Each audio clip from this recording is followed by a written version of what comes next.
अब ये नया भारत में भी दो रूप आ रहे हैं। एक तो जो नया भारत जिसकी आप बात करते हैं, और एक राहुल गांधी जिस भारत को जोड़ने की बात करते हैं, भारत जोड़ो यात्रा।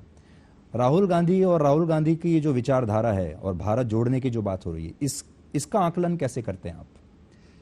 देखिए, कांग्रेस पार्टी देश की सबसे बड़ी पुरानी राजनीतिक पार्टी है और वह अपनी नकारात्मकता के कारण लगातार गर्त की तरफ जा रही है।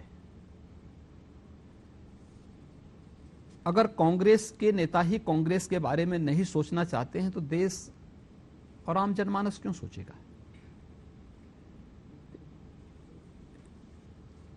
किसी भी राष्ट्रीय इशू में और सरकार के साथ में नहीं खड़े होते। देश के अंदर रहेंगे तो देश का विरोध करेंगे, आपस में लड़ाने की बात करेंगे। देश के बाहर जाएंगे तो देश की निंदा करेंगे। उत्तर प्रदेश के बाहर जाएंगे तो उत्तर प्रदेश की निंदा करेंगे। और जब सत्ता में जाना हो तो उत्तर प्रदेश को मोहरा बनाने का काम भी करेंगे। जनता इस दुविधापूर्ण चरित्र से उब चुकी है। आपने एक बात नोट की होगी कि जो विदेशी रिपोर्ट्स आजकल जो आ रही हैं, विदेशों से जो सब चीजें आ रही हैं, ताज़ा ये है, आप देखिए जो हिंडनबर्ग की रिपोर्ट है जिसमें अडानी का ये जो स्थिति पैदा हुई, इससे पहले बीबीसी की डॉक्यूमेंट्री, इससे पहले बाकी के अलग अलग जो एनजीओज हैं उनके बारे में वो बताते हैं कि यहाँ ह्यूमन राइट्स वायलेशन हो रहा है, पोलराइजेशन हो रहा है, जो कट्टर हिंदूवादी ताकतें हैं वो यहाँ मजबूत हो रही हैं। तो ये जो विदेशी रिपोर्ट्स हैं ये हमारे देश की राजनीति में बहुत एक अहम रोल देखिए प्ले कर रही है। ये चीजें जब भी चुनाव आते हैं उसके आसपास इस प्रकार की बहुत सारी चीजें आएंगी, लेकिन नेतृत्व के प्रति देश की जनता के मन में जो विश्वास है वह बड़ी बात है। और इस पे कोई भी प्रतिक्रिया व्यक्त करने के पहले विपक्ष को भी उन साजिशों के बारे में जरूर सोचना चाहिए जो भारत के खिलाफ अंतर्राष्ट्रीय मंचों पर रची जा रही है। सनातन धर्म पर जो हमले हैं अचानक से आपने देखा होगा बढ़ गए होंगे। अब जब सनातन धर्म से जुड़ा कोई संत कोई बात करता है तो उसको कहते हैं तो चमत्कार दिखा रहा है, जादू टोना कर रहा है।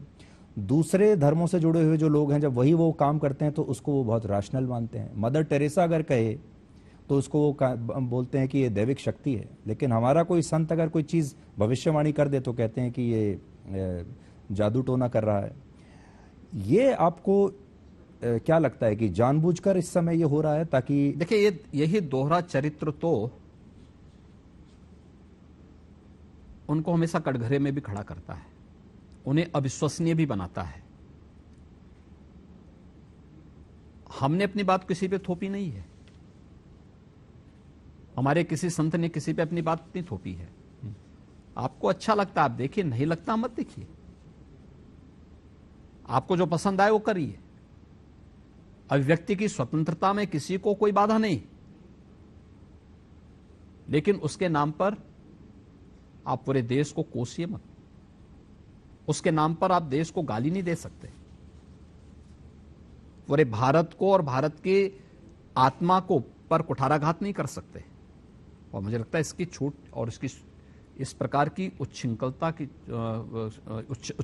करने की छूट किसी को भी नहीं दी जानी चाहिए। पर आप देखिए रामचरितमानस के बारे में जिस तरह की आपत्तिजनक टिप्पणियां आजकल की जा रही हैं, किसी और धर्म के ग्रंथ को लेकर ये कल्पना भी नहीं की जा सकती।